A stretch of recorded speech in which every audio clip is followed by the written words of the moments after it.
When Charles Goodyear discovered vulcanized rubber in 1839 by total accident, it changed the tire game forever. His invention started a snowball effect that resulted in the invention of air-filled tires in the early part of the 20th century.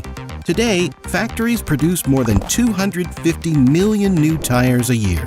Before a tire is actually approved for mass production, engineers craft the design in specialized computer software. This software allows tire engineers to simulate the performance of tread design and other design parameters. The software creates a three-dimensional color image of a possible tire design and calculates the effects of different stresses on the proposed tire design. Computer simulations save money for tire manufacturers because many design limitations can be discovered before a prototype tire is actually assembled and tested. After the design is approved, manufacture can finally begin. The modern tire is made up of 10 to 15 different components, which include natural and synthetic rubbers, chemical additives, and carbon black, a pigment.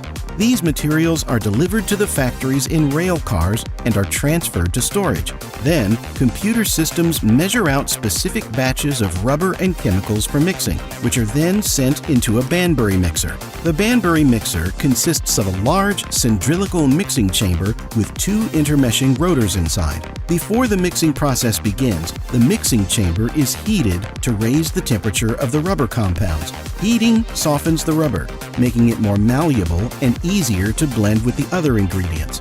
Once the chamber is heated, the rotors start rotating in opposite directions. As the rotors move, they create a shearing and kneading action within the mixing chamber. This action causes the rubber and other ingredients to blend together. There are different formulations for different parts of the tire. However, in each case, the result is gummy rubber dough which machinery rolls into sheets to await further kneading and processing. For the corded ply, polyester unrolls into a machine called a calender. The calender is equipped with rollers that apply warm rubber to both sides of the fabric. This produces a rubberized fabric that will be used to reinforce the tire. This fabric ply is needed because rubber alone isn't sturdy enough to make a tire. Numerous cotton cords spinning off of bobbins are now pulled into the rubberized fabric. This cording provides channels for venting air during the tire building. The tread is the outermost part of the tire that comes into contact with the road. It is made of a specially formulated rubber compound with unique patterns and designs for optimal traction, handling, and wear characteristics. Making rubber for tread requires three different rubber formulations. Extruders shape the three streams of rubber and then they enter a die that forms them into one. Many paint rollers apply different colored stripes. This way, the factory can identify the different ingredients during processing. To avoid tension, the system creates slack in the feed. A blade then slices the tread rubber to length. Finally, it's time for all the elements of the tire to come together. The tire building process usually begins with a worker placing the bead rings on a special rotating drum.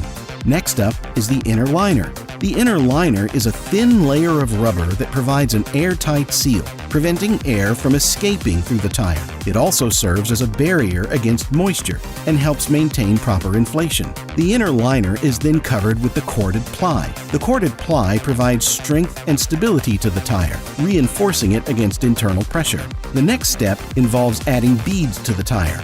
Inflated bladders roll the rubber around the bead on both sides and then retract. The sidewalls are then added to the beads. Little rollers then fold these sidewalls over the beads.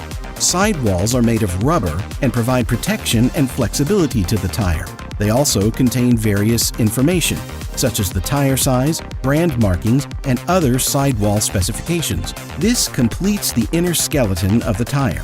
The outer shell is manufactured separately and typically begins with the wrapping of belts around another drum. Belts are typically made of steel or other reinforcing materials embedded in rubber. These belts help enhance the tire's strength, improve resistance against punctures, and provide stability during high-speed operation. The number and angle of the belts can vary depending on the tire design and performance requirements. The belts are then covered with narrow strips of rubber ply. A computerized system winds them with just the right amount of tension for a graduated effect. Finally, the tread is applied to the ply. The two tire fabrications are now ready to become one. A transfer ring collects the outer assembly and transfers it to the inner part. Compressed air then inflates the tire to shape it, and all the sticky layers adhere together. A machine rolls the edge of the tread rubber over the sidewalls. They now have what is known in the industry as a green tire, an uncured tire without tread pattern. It's surprising to know that until 1909, tire assembly was done by hand. It wasn't until Goodyear patented their revolutionary tire building machine that the process was automated. This core building machine simplified and sped up production from 6 to 8 tires per day per worker to 20 to 40 a day, depending upon the type. The green tire is placed inside a large mold for the curing process. A tire mold is shaped like a monstrous metal clam, which opens to reveal a large, flexible balloon called a bladder. This green tire is placed over the bladder, and as the clamshell mold closes, the bladder fills with steam and expands to shape the tire and force the blank tread rubber against the raised interior of the mold. During this curing process, the steam heats the green tire up to 280 degrees. Aside from the molding, the time in the hot pressurized mold causes the rubber to vulcanize, a chemical reaction that transforms it from a weak, sticky substance to one that's strong and elastic. After curing, excess rubber is trimmed away, leaving a clean and smooth tread surface. The tire then undergoes a thorough inspection to detect any defects or abnormalities. This step is crucial to ensure quality control and safety. When a new tire design is being manufactured for the first time, hundreds of tires are taken from the end of the assembly line for destructive testing. Some of the tires, for example, are sliced open to check for air pockets between body plies, while others are pressed down on metal studs to determine puncture resistance. Still, other tires are spun rapidly and forced down on metal drums to test mileage and other performance characteristics. Once the tires pass inspection and testing, they undergo additional finishing processes.